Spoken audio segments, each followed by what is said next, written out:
ஆட்சி என்பது எனக்கு அவன் தந்த அறிவுதான் ஆட்சி.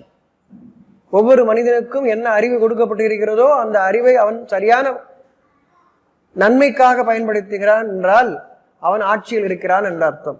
அதன் விளைவாக எவரொருவருக்கும் அவன் கேடு விளைவிக்கவில்லை, எண்ணத்தில் செயலில் எந்த கேடுகளும் அவன் விளைவிக்கவில்லை, அவன் ஆட்சி செய்கின்றான் என்று அர்த்தம்.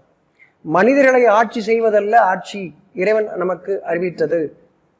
அவன் தந்த அறிவை கொண்டு நாம் மனிதர்களாக வாழ்வது ஆட்சியாகும். அப்படி வாழ்ந்தவர்களை நாம் தீர்மானிப்பவர் அல்ல. ஆனால் எது நம்முடைய விருப்பமாக இருக்க வேண்டும் என்று தெளிவாக இறைவன் இங்கே அறிவித்திருக்கின்றான். படைத்தவன் அறிவிக்கின்றான், மறை அறிவிக்கின்றது. அவர்கள் உயிர் உள்ளவர்கள், இறந்தவர்கள் அல்ல.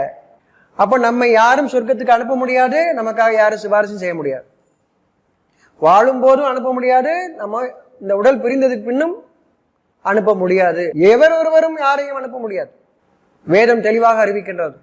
ஒவ்வொரு மனிதனும் உள்ளட்சத்தோடு தன் இறைவனுக்கு பணிந்தவனாக, பணிந்தவன்னா அஞ்சியவன், அஞ்சியவன்னா தப்பு செய்யக்கூடாதுன்னு பயப்படுறான். அதான் இறைவனுக்கு அஞ்சுதல்னா.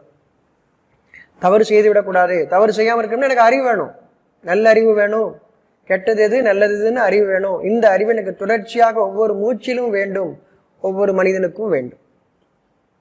அப்படி வாழ்ந்தார் அவர்கள் இறந்தவர்கள் அல்ல என்று கூறுகின்றார். அதுதான் அல்லாஹ்வின் பாதையில் மரணம் அடைந்தோர். உயிர் அழிவதில்லை, உடல் அழியும் ஒரு உண்மை. உயிர் பிரிந்தவர்கள் அனைவரும் உயிர்உள்ளவர்கள் அல்ல. யார் இந்த எண்ணத்தோடு வாழ்ந்தார்களோ அவர்களை தவிர அவர்கள்தான் உயிருள்ளவர்கள் என்று அறிவிக்கின்றான். மற்றவர்கள் இறந்தவர்கள். ஒரு மனிதனால் உங்களுக்கு ஒரு நீரை உங்கள் மேல் தெளித்து உங்களை சொர்க்கம் அனுப்ப முடியும் என்றால், ஒரு பூவையும் உணவையும் ஒருவருக்கு கொடுத்து அல்லது நீரில் விட்டு அல்லது எந்த ஒரு சடங்கு செய்தாலும், ஒவ்வொருவரும் ஒவ்வொரு விதமான சடங்கு செய்கிறார்கள். எந்த சடங்கு செய்தாலும் அது அவர்களை சொர்க்கத்துக்கு அனுப்பும் என்று நீங்கள் நம்புகிறீர்களா என்பதும் உங்களுக்கு மறை தெளிவாக அறிவிக்கிறது. யார் உயிருள்ளவர்கள் யார் இறந்தவர்கள் என்று அறிவிக்கிறது. இது ரெண்டில் எது உங்கள் சிந்தனைக்கு தெளிவாக இருக்கிறது என்பது நீங்கள் உணர்ந்து அறியுங்கள். எந்த ஒன்றையும் நாம் சிந்தித்து அறிய வேண்டியவர்களாக இருக்கின்றோம். இது இறை வாக்கு.